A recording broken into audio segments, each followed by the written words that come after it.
common goal. It's also rumored that it was an editorial that Schwitters wrote in Politics Today that convinced Secretary Harrington to back the SSC. So with the director chosen, URA finally drafted up a chain of command below Schwitters to submit to the government. Directly under Schwitters, you had Maury Tigner, serving as deputy director.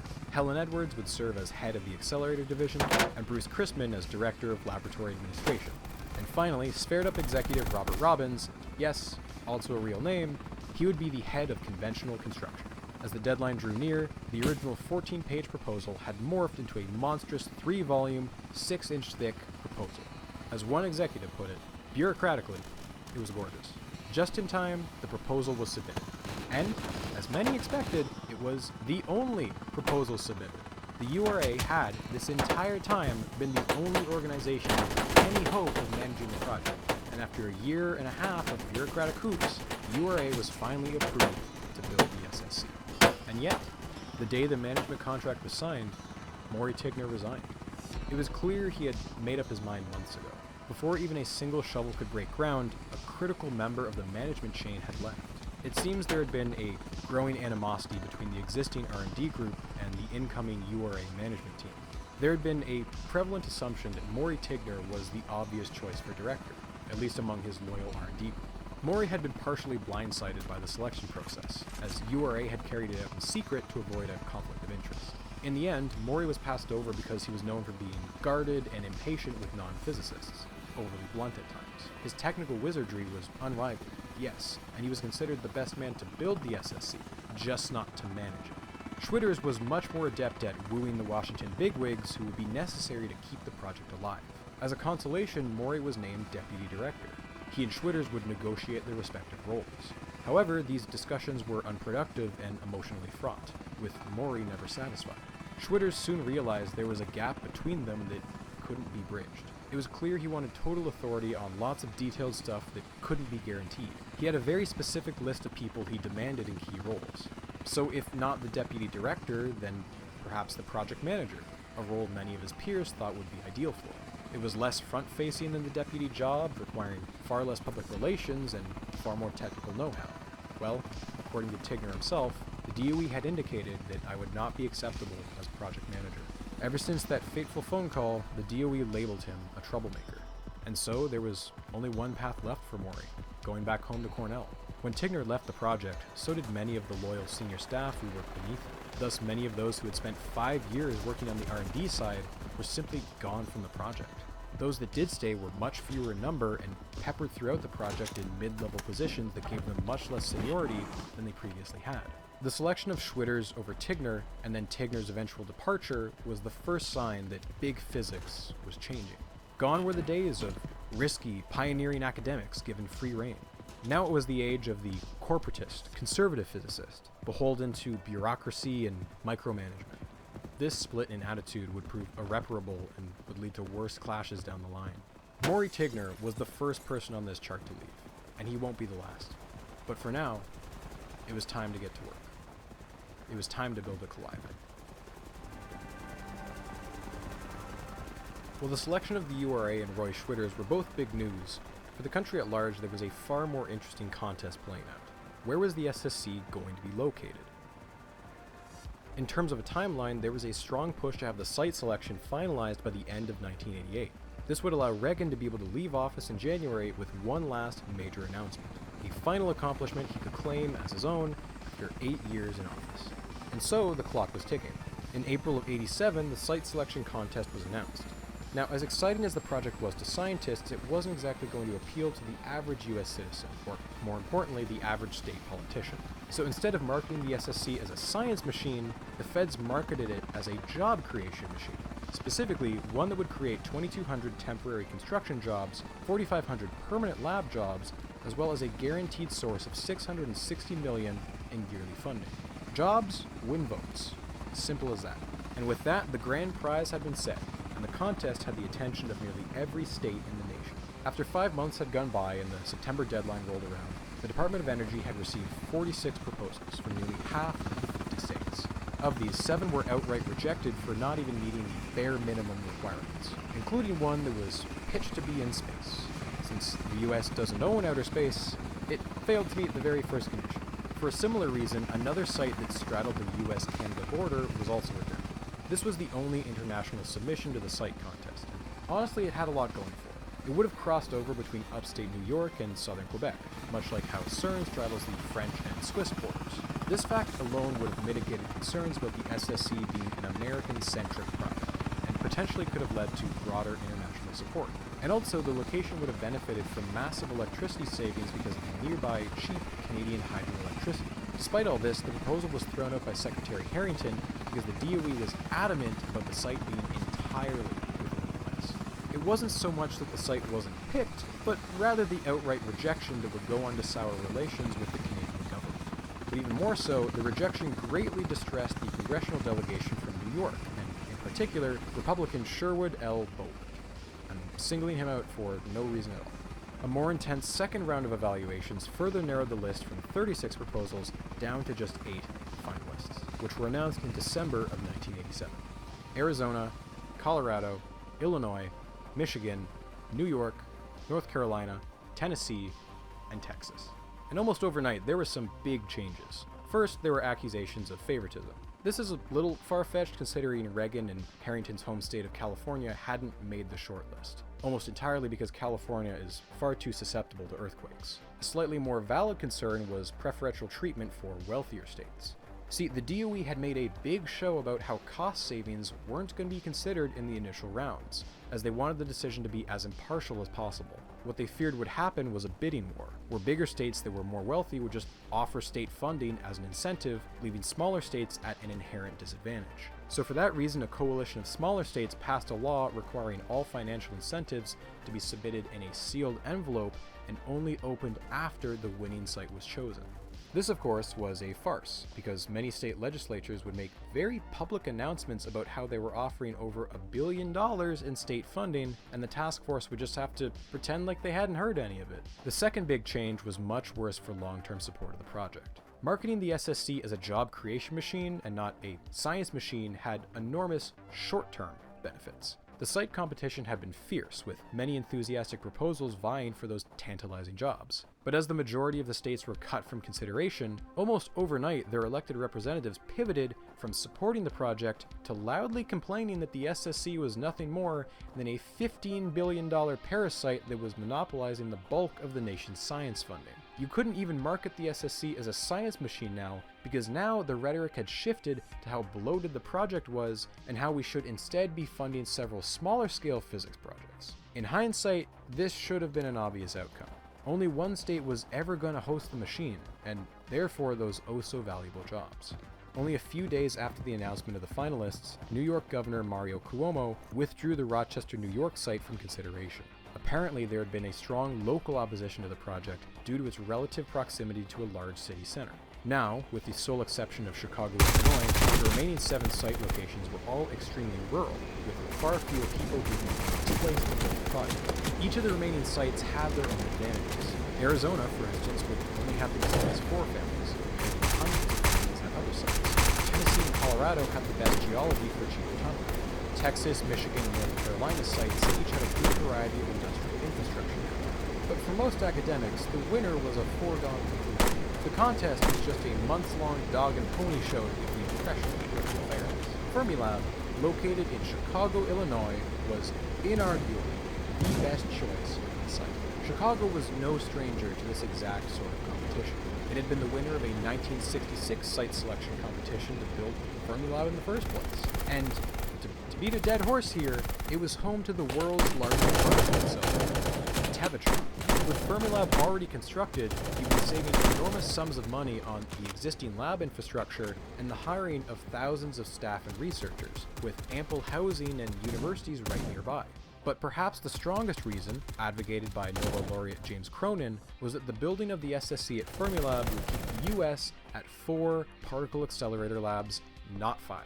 He argued that Europe enjoyed the advantage of only having to support 2 accelerator labs. Going from 4 labs to 5 would only be making their problem worse. During a week-long retreat, the task force wrote the final evaluations for the remaining 7 sites, and they submitted the report to the DOE on November 7th of 1988. A few days later, Secretary Harrington made the final call. The SSC was going to be built in Texas. What? What do you mean Texas? That was the phrase that reverberated throughout the scientific community.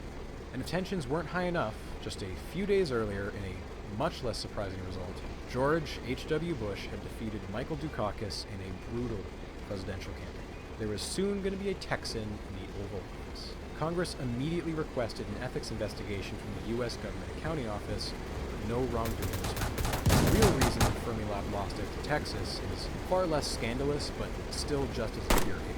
In evaluating the 7 finalists, there were 2 clear contenders, Fermilab and Texas. Each had been judged according to 4 categories.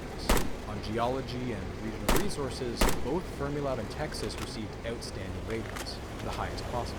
But on the environmental category, Fermilab only received a good rating, whereas Texas still received a standard. But it was the 4th and final category where everything fell apart for Fermilab. For setting, Fermilab received a poor rating, the only finalist state to receive a rating that bad.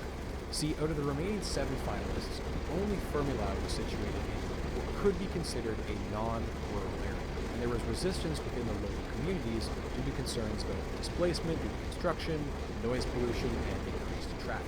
But among these concerns, you had an even louder minority. Catch Illinois was a protest group who often picketed outside Fermilab to oppose the SSC expansion.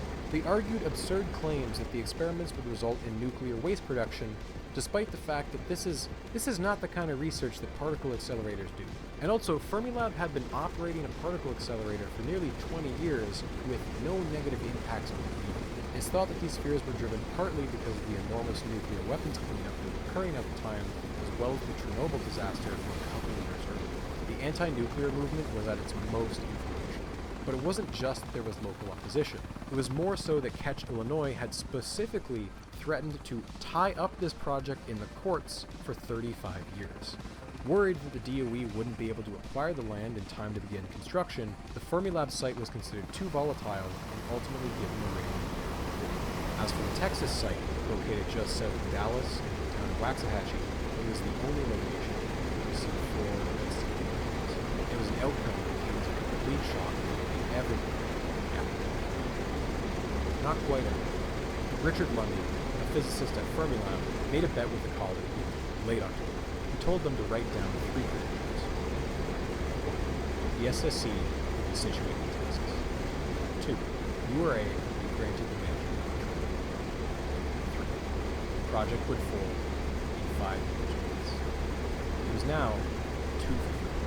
And exactly 5 years later, almost to the month, he would be here. But until then, plans marched on.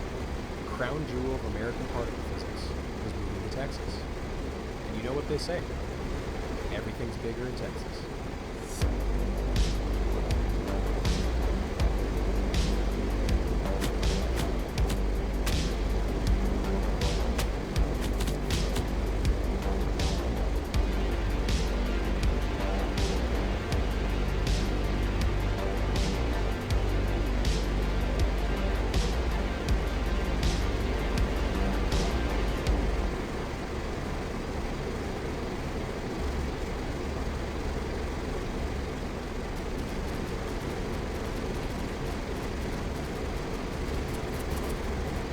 The scariest story I've ever read was written over 100 years ago by Jack London. It's called To Build a Fire.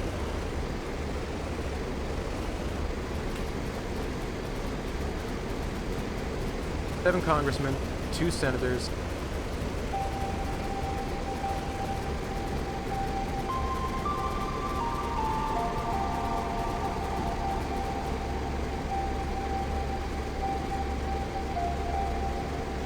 It's a chilly November morning in Chicago.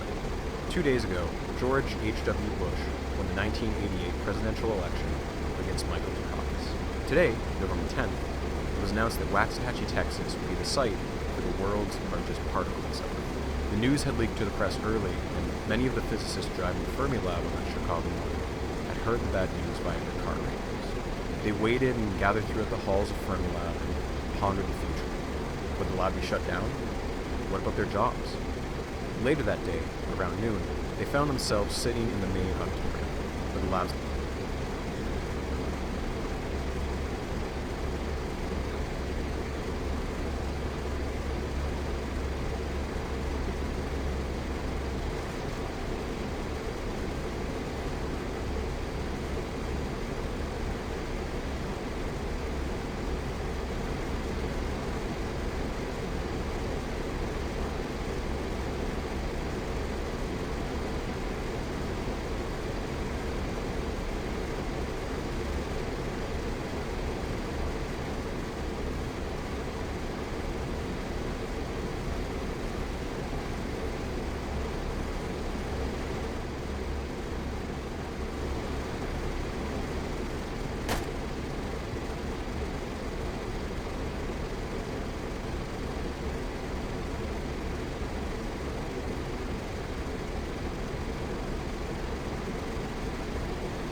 director, Leon Lederman, was going to address the disappointing news. Just a month earlier, Lederman had won a Nobel Prize for work he did in the 60s. Expecting a somber speech, the audience erupted into a fit of laughter when Lederman donned a comically large cowboy hat.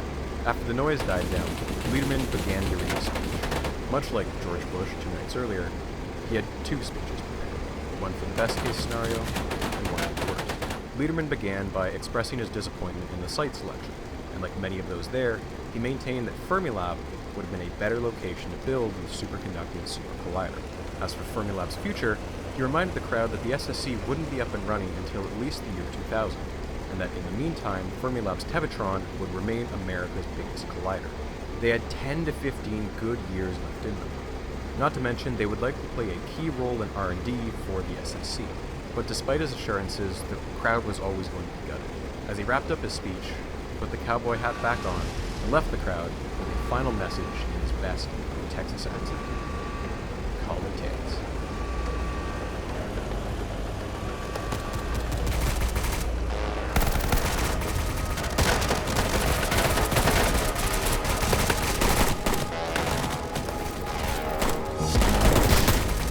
Despite the doom and gloom up in the Windy City, there was still a firm belief that the project could succeed down in the Lone Star State. Remember, Texas winning the site competition wasn't a fluke, and it wasn't a matter of corruption. There was a strong, legitimate case for why Texas was one of the only locations that could pull off this giga project. The site in Waxahachie was just a short drive from the Dallas-Fort Worth metropolitan area, by one metric the 4th largest in the country, and it was home to the 2nd busiest international airport in the country. But most importantly, Texas was big and Texas was rich. At this time, in both population and gross state product, Texas was 3rd and was likely to overtake New York within the next decade, leaving only California in a league of its own. And for a multi-billion-dollar project like the SSC, you needed a wealthy state willing to hand over some cash. And that's exactly what Texas lawmakers did. During the site competition, state lawmakers promised over $1 billion in funding. But at the same time, you could make a lot of the same case for Chicago, Illinois, also one of America's largest cities. Texas had one big advantage though. The Fermilab site in Chicago had lost out because of a local and vocal protest movement. Texans, on the other hand, were excited for the super collider. They wanted it built here. There were a few residents of Ennis County who were less than pleased. They had to be displaced and had their houses bought out, but a surprising amount of the locals were on board. Mayor Jordan of Waxahachie said this is the biggest thing, literally and figuratively, that's ever happened to us. 5 local counties even agreed to raise vehicle license taxes to help pay for the new road construction. And at the state level, support was just as strong. Texas was the only state that had held a statewide competition before selecting Waxahachie as their submission, a process that generated significant enthusiasm for the project. In fact, statewide support for the SSC was so strong that in a public referendum, voters agreed to provide an additional $1 billion or so in state funding. Very few states could match that amount of dough. But Texas was willing to go a step further and front-load their investment during the first 2 years of construction if it meant it could get the ball rolling faster. Texas as a whole is sometimes unfairly viewed as a redneck, unintellectual backwater, when in reality, Texas's cities are major hotspots for semiconductor tech, aerospace, and, of course, defense contracting. In recent memory, the state had acquired a major new Navy base and a mammoth semiconductor research lab called Sematech in order to keep up with Japan's rising dominance in chip manufacturing. You'll also find NASA's mission control at the Lyndon B. Johnson Space Center. It puts the Houston in Houston, we have a problem. All of this is to say that Texas had clout when it came to projects of this scale, and a large part of that is due to Texas's presence in Washington. Take it from Joe Barton, congressman for the Ennis district where the SSC was about 27 congressmen, 2 senators, and a president. If any state can do it, Texas can. You could make a strong case that Texas was the single most influential state in all of Congress, and it wasn't just a sheer diversity, although that certainly helped. True power in Congress doesn't just come from votes. One yay in a sea of nays isn't going to matter much. At least in this time period, Texas was one of the few states that could be counted on for bipartisan cooperation. In fact, it was the only state that held bi-weekly luncheons attended by members of both parties. Additionally, Texas Democrat Jim Wright was Speaker of the House. The Speaker has the power to make committee assignments and controls what bills get sent to what committees. Other Texans of note were Martin Frost on the House Budget Committee, Jim Chapman, who chaired the House Appropriations Committee, and Ralph Hall, who chaired the House's Science, Space, and Technology Committee. In the House, Texas had a stacked deck, and they weren't so bad in the Senate either. Republican Phil Gramm served on the Senate Budget Committee, and for the Democrats, you had Lloyd Benson. I served with Jack Kennedy. I knew Jack Kennedy. Jack Kennedy was a friend of mine. Senator, you're no Jack Kennedy. He had recently lost the election where he ran as VP, but he was still the chair of the powerful Senate Finance Committee.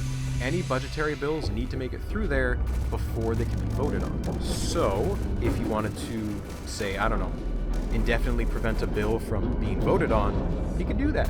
Not only that, if any testimonies were held, the committee chair gets to lead and dictate the questions of witnesses. True Washington influence comes from committees. And finally, you had George Herbert Walker Bush in the White House. But then we come to priorities. The Super Collider is big priority, a big part of our investment in America's future.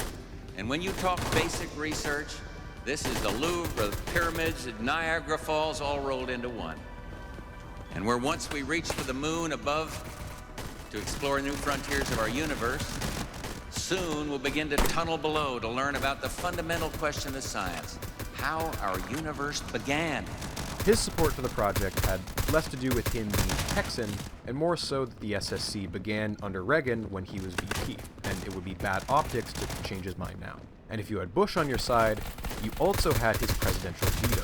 Sure, Congress could vote to kill the SSC, but as long as they didn't have a 2/3 majority, Bush could veto any budgetary bill as a last line of defense. Of course, Texas is just one state, and even with all their influence, they can only do so much. They needed other states on their side. Texas had won the lottery. 4,500 permanent lab jobs, 2,200 construction jobs, and $660 million in yearly lab funding. Once the site contest was over, many of the other states lost interest entirely, and with no incentives, they'd sooner vote to axe the project than vote to keep it. But just because the grand prize was great, doesn't mean there weren't consolation prizes. Texas was going to have to rely on the great American pastime of corporate lobbying. In comes the Texas Cartel. Not a literal cartel, that was just the nickname given to the Texas National Research Laboratory Commission. It was a lobbying and management group made up of a selection of powerful local business leaders, and it had been formed by Governor Clements to help the state win the site selection contest. Among these Texas businessmen was billionaire H. Ross Perot. For some of you, that name might ring a bell.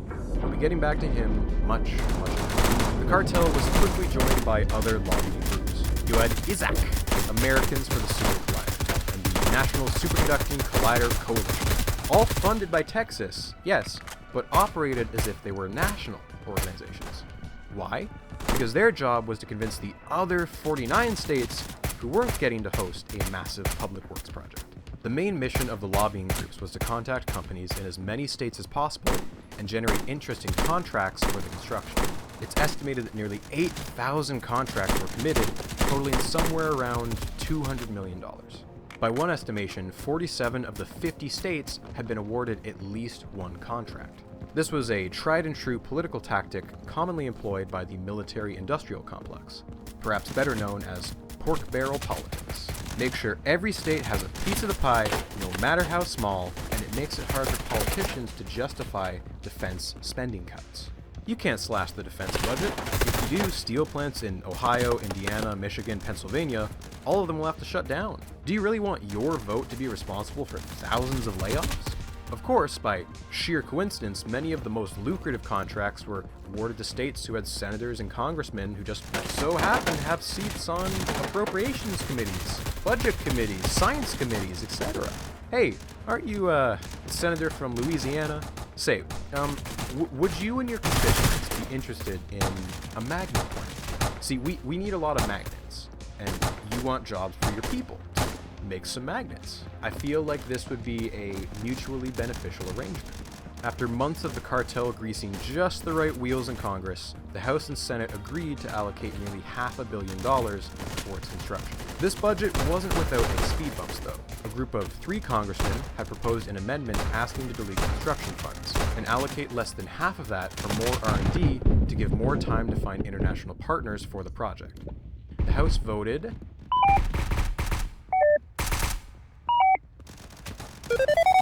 330 to 93 to begin construction on the SSC. This margin of victory was huge. Excellent news for the SSC. The SSC had officially gone from R&D blueprint to an active project. After the crushing disappointment at Fermilab, there was a clear path forward.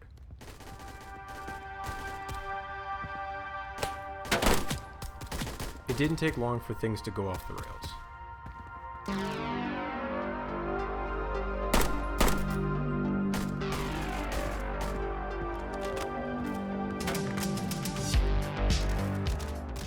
Director of the SSC lab, Roy Schwitters, was faced with his first major dilemma. Who was going to replace Maury Tigner as project manager?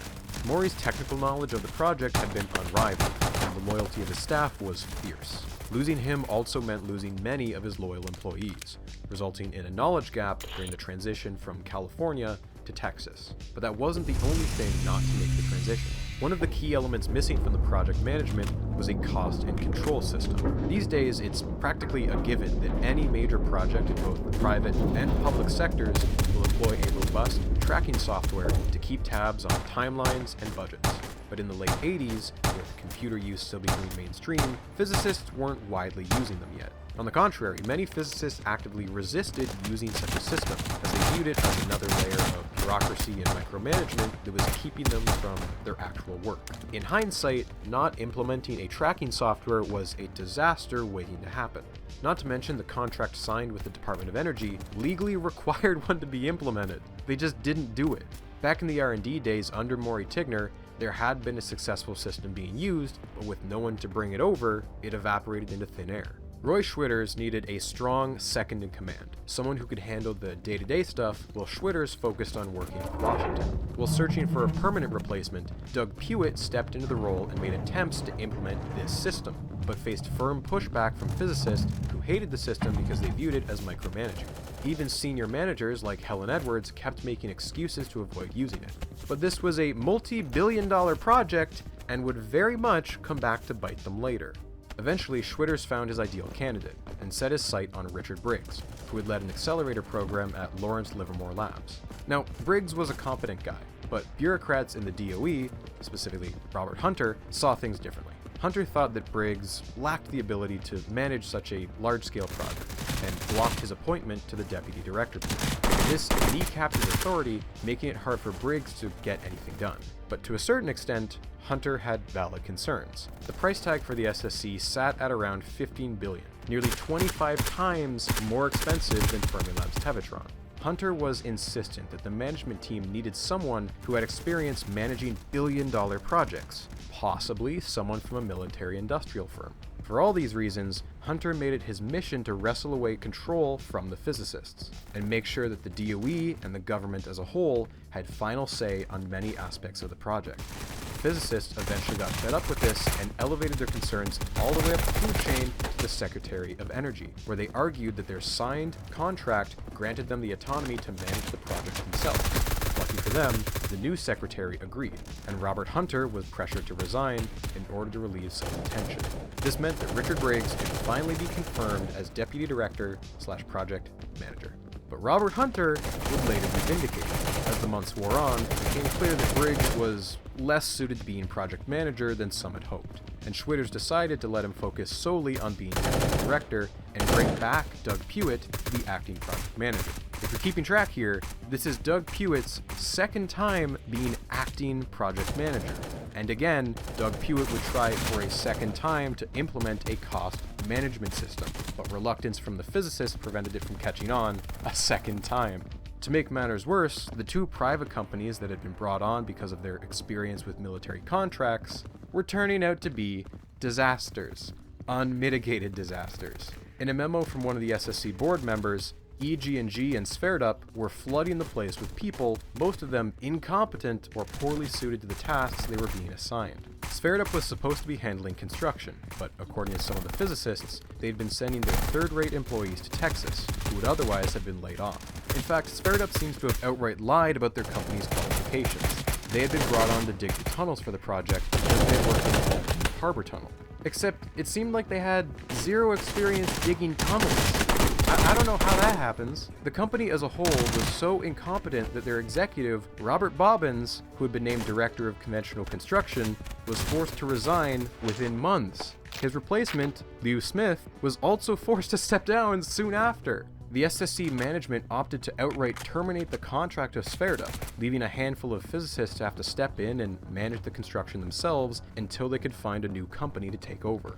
The other company, EG&G, was in charge of general administration and technical support. They weren't nearly as incompetent as Sverdrup, but due to scheduling delays, their employees had very little to do except twiddle their thumbs and collect a paycheck. It's said that EG&G also tried to implement a cost and control system, but this attempt also failed.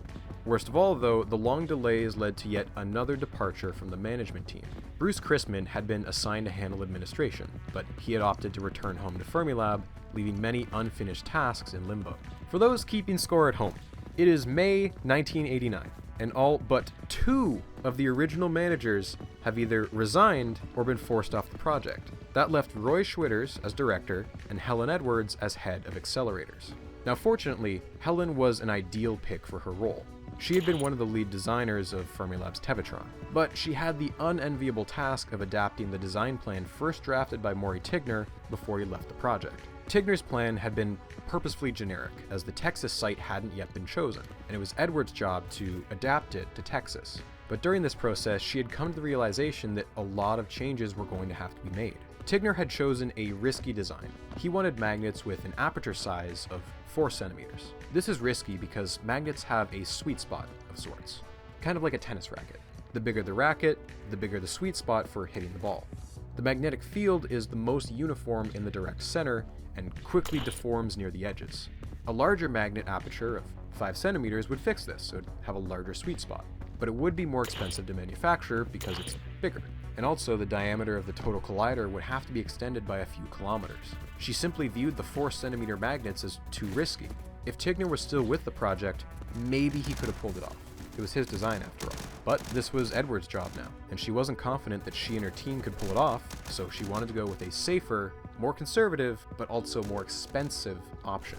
Ultimately, Roy Schwitters listened to Helen Edwards, and he was on board with the magnet change. So now it was up to him to convince the bigwigs in the Department of Energy that they needed $4 billion more.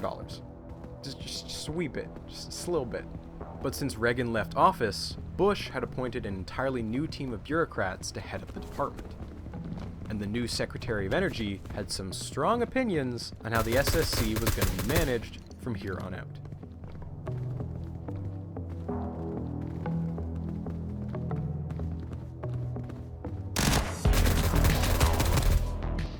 On November 9th of 1989, 2 very important things happened. Number 1, the Berlin Wall came down. Number 2, Roy Schwitters visited Washington to deliver some very bad news to the new Secretary of Energy, a man who wasn't exactly in the mood for bad news because of the first thing. A couple years earlier, both the US and USSR had agreed to scale back their nuclear arsenals, but the fall of the Berlin Wall marked a clear turning point in the Cold War. It was basically over. And now the American public had to reckon with the consequences of the insane nuclear buildup of the past decade. Turns out when you test thousands of nuclear warheads, you generate tons of nuclear waste. The 80s had given rise to a vocal anti-nuclear weapons movement, and thanks to the Chernobyl disaster, it had gradually morphed into an anti-nuclear anything movement as well. Remember, part of the reason Fermilab lost out on the Super Collider was the vocal anti-nuclear movement. Now, of course, the Super Collider has nothing to do with nuclear waste, but because it was the same department, its budget and public perception were also going to suffer. There was immense pressure to the DOE to clean up the mess they had made, a process that would end up costing billions of dollars. A 1996 estimate had the cleanup cost at $646 billion. To put it in perspective, a single year's worth of nuclear weapons cleanup was going to cost more than the entire estimated cost of the collider. To tackle this crisis, President Bush needed to appoint a new Secretary of Energy to spearhead the cleanup effort. Hence, Admiral James D. Watkins. Yeah, remember him? Chair of the AIDS Commission? And you thought I was just soapboxing. Well, yeah, I was, but it's all connected.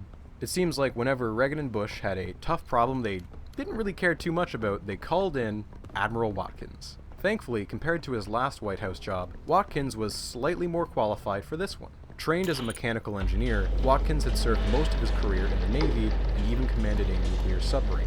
For this reason, he had an immense respect for the technical wizardry of nuclear physicists and was generally in favor of the SSC and its mission, not to mention it was a priority of President Bush. Watkins was a military man at heart, and to bring discipline and order to a project that he saw spinning wildly out of control thanks to the mismanagement of long-haired academics. He was deeply afraid that the costs kept ballooning as they were. Congress was guaranteed to axe the project. During his 4 years as Secretary of Energy, Watkins would be one of the SSC's fiercest allies and defenders. But at the same time, his militaristic management style would only exacerbate tensions between the physicists and the DOE, and he would make several key moves that would directly undermine the power of the physicists in charge of the SSC. Anyway, back to that fateful November day. Roy Schwitters had finally agreed to the magnet changes requested by Helen Edwards. Schwitters then informed Henson Moore, the second in command to Watkins, that the SSC would likely require a budget increase. Apparently, Moore's response was, either we're going to build it for the figure we agreed on, or we're not going to build it at all. When Admiral Watkins learned of the required cost increases, he apparently, to use an expression I'm just now hearing for the first time, he became non-linear. God, I love that. And reportedly had to be scraped off the ceiling. Schwitters stated that the next time he met with Watkins, he was screamed and sweared at. The SSC management and the DOE had enjoyed a brief truce where things had been going smoothly, but tensions had once again rocketed up. Emergency meetings were called to discuss the possibility of downscaling the size and energy of the collider in order to keep costs down. One of the executives, Wolfgang Panofsky, argued that there was nothing sacred about the target energy of 40 TeV, and that lowering it to 34 TeV would still likely be enough to find the Higgs boson, among other things. 30 TeV or lower? Yeah, that could be a problem, but 34 was doable. However, Panofsky was outvoted because the cost savings would only amount to about $1.5 billion, which would be unlikely to sway any deficit hawks in Congress. And changing the design to be weaker would be terrible for optics. Over in Europe, the plans for their next generation collider were beginning to take shape, with a projected total energy of 14 TeV. Keeping the SSC's energy at 40 TeV was not just for scientific reasons. It was a political move to keep Congress from asking, hey, why don't we just join up with the Europeans? The SSC had to be leagues ahead of anything Europe was doing to justify its existence. Whether Congress would agree to the extra $4.5 billion would remain to be seen. Watkins remembered the 330-93 vote of the 1989 budget cycle. The SSC hadn't been in danger then, but that was still 93 enemies in Congress, and Watkins wanted that number to go down. So in the meantime, he got to work making changes. This project's scope rivaled that of the Manhattan Project and the Panama Canal, both of which were projects led by generals. By God, he was going to save this project money, and he didn't care whose toes he stepped on in the process. In his eyes, the only people who could get this project under control were some of his friends from the military-industrial complex. Watkins viewed the magnet development as one of the key issues plaguing the project. It was always behind schedule and hemorrhaging money. This pressure led to Schwitters appointing Tom Bush to lead up the magnet development. Tom Bush had a PhD in engineering physics from a US Navy school and had spent much of his career managing multi-billion-dollar submarine and missile programs. Given the sheer number of magnets they needed for the project, Bush was an understandable pick and was undeniably effective at his job. But Tom Bush also had a militaristic management style that rubbed many physicists the wrong way. He forbid anyone outside his division from attending meetings and cracked down on the sharing of information with outsiders. Physicists value the free flow of information,